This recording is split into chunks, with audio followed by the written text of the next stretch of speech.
आज की कहानी में आगे बढ़ने से पहले अगर आपने हमारा चैनल अभी तक सब्सक्राइब नहीं किया है तो कर लें और साथ ही बेल आइकन को भी जरूर दबाएं ताकि आने वाले वीडियोस के नोटिफिकेशन आपको जल्द ही मिल जाए।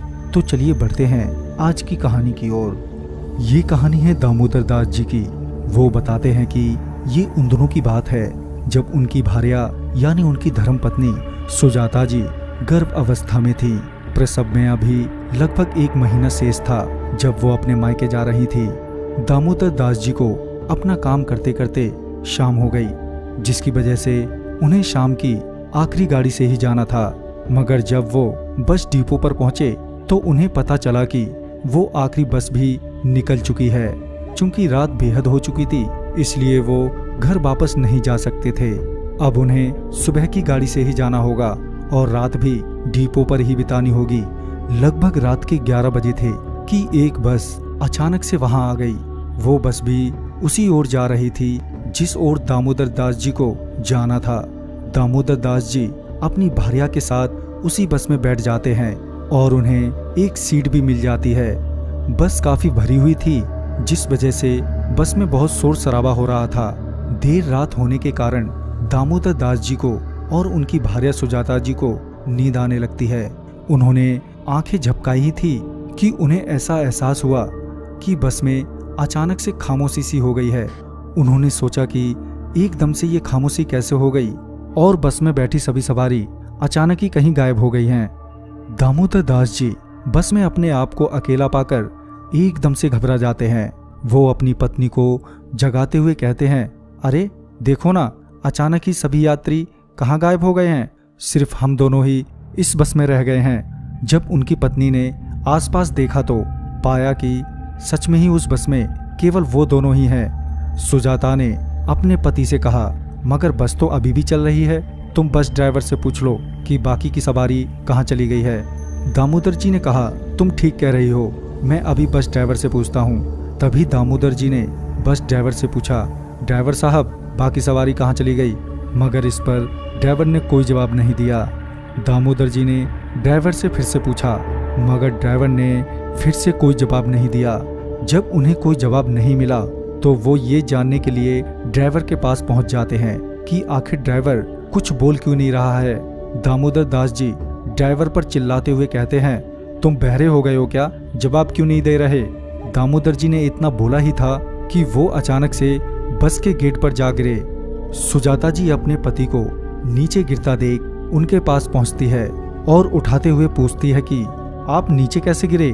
दामोदर जी घबराते हुए और डरते हुए ड्राइवर की ओर इशारा करते हैं। जब सुजाता जी ने ड्राइवर की ओर देखा तो पाया कि वो कोई ड्राइवर नहीं बल्कि एक शैतान है जो देखने में बहुत ही भयानक है। उसके भयानक चेहरे को देखकर सुजाता जी इतनी डर गई कि उनके पेट में प्रसव का दर्द शुरू हो गया और वो दर्द और डर से रोने लगी।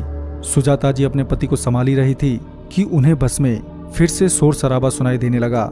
जब उन्होंने मुंह उठाकर देखा तो सारे के सारे यात्री वापस आ गए थे, मगर उन सभी यात्रियों के चेहरे बदले हुए थे।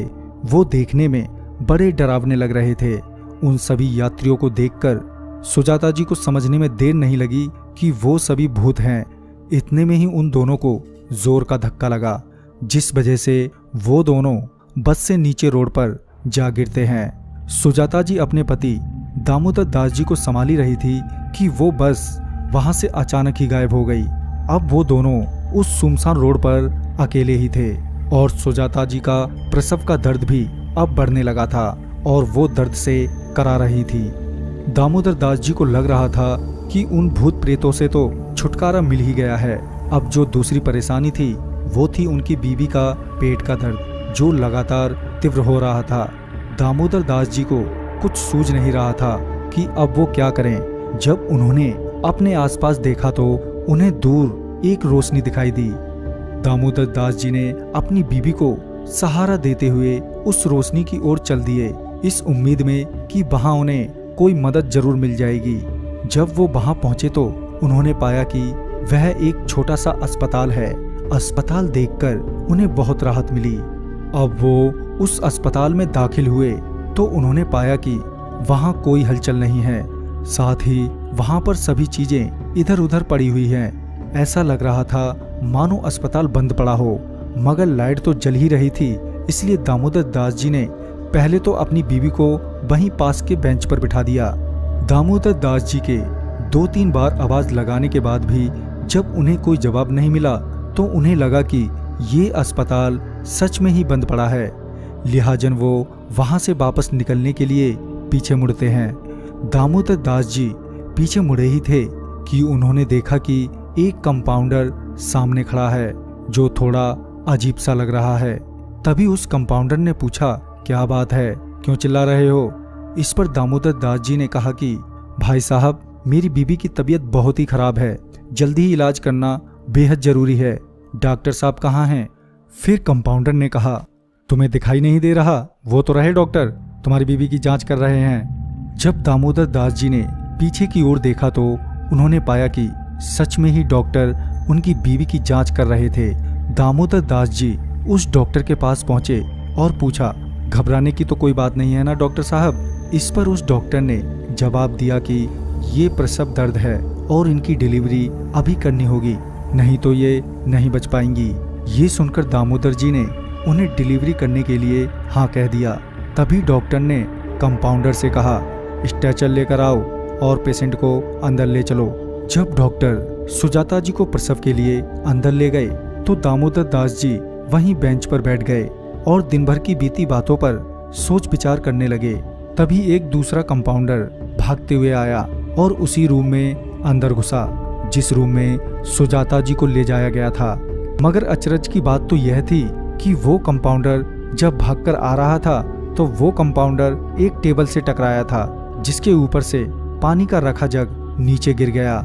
लेकिन जब वो जग नीचे गिरा तो ना ही तो उस जग के गिरने की आवाज आई और ना ही उस कंपाउंडर के दौड़ने की आवाज आई थी। ये देखकर दामोदर दास जी को बहुत ही हैरानी हुई।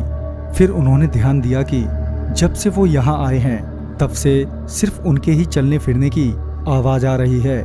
यहाँ तक कि जब वो कंपाउंडर स्ट्रेचर लेकर आया था तब भी कोई आवाज नहीं आई थी। अब तक दामोदर दास जी को ये समझ में आ गया था कि कुछ ना कुछ तो गड़बड़ है कि तभी उनको एक चीख सुनाई दी।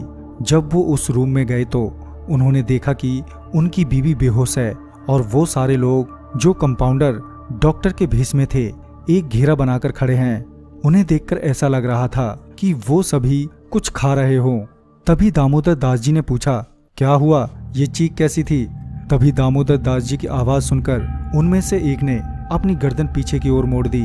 उसके चेहरे पर खून लगा था। जब दामोदर दास जी ने उनके हाथ की ओर देखा तो पाया कि उनके हाथ में एक बच्चे की टांग है। तभी वो सभी के सभी दामोदर जी की ओर बढ़ने लगे।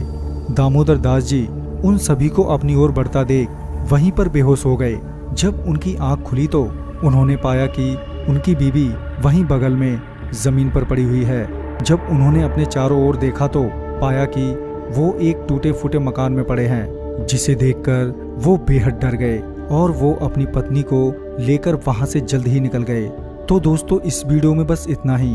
वीडियो आपको अच्छा लगा हो तो लाइक, शेयर और कमेंट करना ना भूलें। तो मैं आपका दोस्त राजकुमार जल्द ही मिलता हूँ एक नई वीडियो के साथ। तब तक के लिए बाय एंड टेक केयर।